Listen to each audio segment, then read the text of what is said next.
everybody, and welcome. Since we're in the spooky season, I thought I would do a little spooky story. Now I think it's spooky. I've picked one out of the Grimm's Complete Fairy Tales. This beautiful book. And the title has the word devil, so I can only assume it's appropriate for Halloween, but I shall soon see.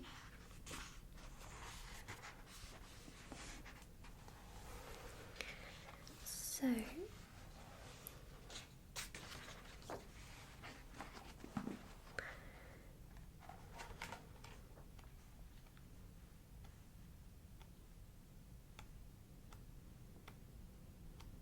trying to find it.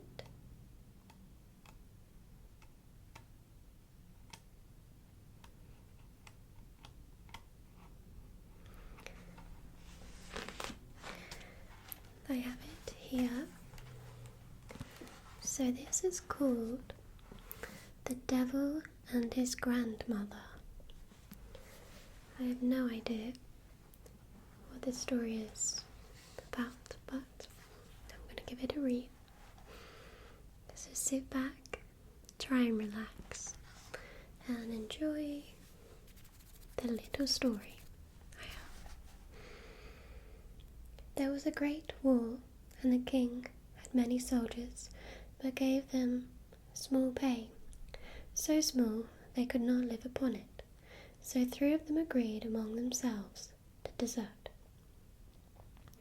One of them said to the others, "If we are caught, we shall be hanged on the gallows. How shall we manage it?" Another said, "Look at that great cornfield. If we were to hide ourselves there, no one could find us. The troops are not allowed to enter it, and tomorrow they are to march away." They crept into the corn, only the troops did not march away, but remained lying all around about it. They stayed in the corn for 2 days and 2 nights, and were so hungry that they all but died. But if they had come out, their death would have been certain. Then said they, "What is the use of our deserting if we have to perish miserably here?" But now a fiery dragon came flying through the air, and it came down to them, and asked why they had concealed themselves there. They answered, "We are 3 soldiers who have deserted, because the pay was so bad, and now we shall have to die of hunger if we stay here, or to dangle on the gallows if we go out." "If you will serve me for 7 years," said the dragon, "I will convey you through the army so that no one shall seize you." "We have no choice, and are compelled to accept," they replied. Then the dragon caught hold of them with his claws and carried them away through the air over the army, and put them down again on the earth far from it. But the dragon was no other than the devil. He gave them a small whip and said, "Whip with it and crack it, and then as much gold will spring up around about as you can wish for. Then you can live like great lords, keep horses and drive your carriages. But when the 7 years have come to an end, you are my property." Then he put before them a book which they were all 3 forced to sign. "I will, however, then set you a riddle," said he, "and if you can guess that, you shall be free and released from my power." And the dragon flew away from them, and they went away with their whip, had gold in plenty, ordered themselves rich apparel, and travelled about the world. Wherever they were, they lived in pleasure and magnificence, rode on horseback, drove in carriages, ate and drank, but did nothing wicked. The time slipped quickly away, and when the 7 years were coming to an end, 2 of them were terribly anxious and alarmed. But the third took the affair easily and said, "Brothers, fear nothing. My head is sharp enough. I shall guess the riddle." They went out into the open country and sat down, and the 2 pulled sorrow faces. Then an aged woman came up to them, who inquired why they were so sad. "Alas," said they, "how can that certain you? After all, you cannot help us." "Who knows?" said she. "Confide your trouble to me." So they told her that they had been the devil's servants for nearly 7 years, and that he had provided them with gold as plentifully as if it had been blackberries, but that they had sold themselves to him, and were forfeited to him. If at the end of the 7 years they could not guess a riddle, the old woman said, "If you are to be saved, one of you must go into the forest, and he will come to a fallen rock which looks like a little house. He must enter that, and then he will obtain help." The 2 melancholy ones thought to themselves, "That will still not save us," and stayed where they were.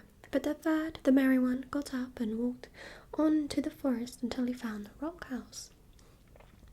In the little house, however, a very aged woman was sitting. He was the devil's grandmother, and asked the soldier where he came from and what he wanted there. He told her everything, and that had happened, and as he pleased her well, she had pity on him, and said she would help him. She lifted up a great stone which lay above a cellar, and said, "Conceal thyself there. Thou can't hear anything that is said here. Only sit still and do not stir. When the dragon comes, I will question him about the riddle. He tells everything to me, so listen carefully to his answer." At 12 o'clock at night the dragon came flying thither, and asked for his dinner. The grandmother laid the table, and served up food and drink, so that he was pleased, and they ate and drank together. In the course of conversation she asked him what kind of day he had had, and how many souls had he got. "Nothing went very well today," he answered, "but I have laid hold of 3 soldiers. I have them safe." "Indeed, 3 soldiers, that's something like, but they may escape you yet," the devil said mockingly. "And they are mine. I will set them a riddle, and they will never in this world be able to guess." "What riddle is that?" she inquired. "I will tell you. In the great North Sea lies a dead dog-fish. That shall be your roast meat, and the rib of a whale shall be your silver spoon, and a horrid old horse's hoof shall be your wine-glass."